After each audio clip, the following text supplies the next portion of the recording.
Ada orang beruntung yang gak beruntung. Ada orang beruntung yang belum tentu beruntung.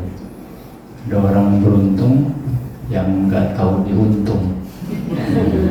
Ada 3 kategori gitu ya. Ya, tapi ada juga orang yang gak beruntung, memang yang gak beruntung. Ya, ada 4. Itu tipikal Buddha menjelaskan kondisi orang. Ya, kita lahir sebagai manusia itu suatu keberuntungan. Ya, bisa dekat dengan Dhamma atau di lingkaran Dhamma itu juga suatu keberuntungan. Bisa praktek Dhamma itu juga suatu keberuntungan. Gak gampang bisa praktek Dhamma, udah bisa berdana, jaga sila, dan latihan meditasi dan sebagainya. Nah, itu keberuntungan.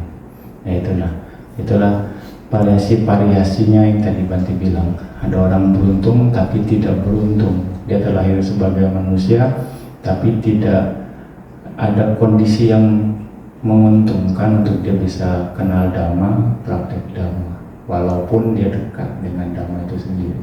Nah, itu juga. Itu yang orang beruntung tidak beruntung. Orang beruntung yang belum tentu beruntung. Ya, terlahir sebagai manusia, tapi dia juga kenal Dhamma, dia praktek Dhamma, tapi dia pun masih melakukan hal-hal yang tidak bermanfaat, yang tidak sesuai dengan Dhamma. Orang beruntung yang belum tentu beruntung, gitu. Dia masih pikirannya tidak terkendali, gitu. Pikirannya terlalu liar, sehingga ini mempengaruhi ucapan dan juga tindakan jasmaninya. Ya, dia sering berbuat baik, tapi juga tindakannya tidak sesuai dengan apa yang memang bermanfaat. Nah, ini orang beruntung yang belum tentu beruntung, karena apa yang dilakukan justru menyebabkan dia itu tidak beruntung, merugikan dia sendiri. Ya, banyak orang seperti itu. Ya, praktek Dhamma, ya sering berbuat baik, tapi tidak juga jadi baik, gitu. Baik dari sisi pikiran, ucapan, dan juga tindakan jasmani. Ini kategori orang beruntung yang belum tentu beruntung. Padahal ketika dia praktek Dhamma, harusnya Dhamma bisa membuat seseorang jadi lebih baik. Ya, itu fungsi dari Dhamma. Orang beruntung yang tidak tahu diuntung, nah ini ada lagi.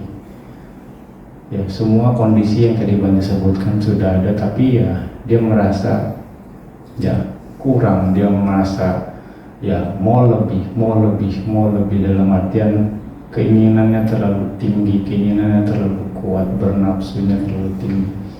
Nah, jadi selalu nyalahin keadaan, selalu seperti itu. Ya, padahal kalau mau dilihat kondisinya sangat memungkinkan.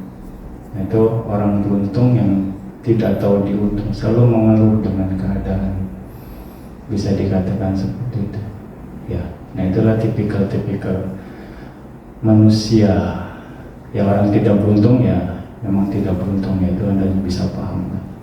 Ya, makanya semoga ya kita semua termasuk orang yang beruntung, yang bisa memanfaatkan keberuntungannya itu untuk mendapatkan keuntungan dari keberuntungan tersebut, ya. Berarti pakai bahasa untung-untung terus pagi ini. Sekali lagi ulang, ya semoga kita adalah orang-orang yang beruntung, yang memang beruntung dan mendapatkan keuntungan dari keberuntungan tersebut. Sadhu, sadhu, sadhu.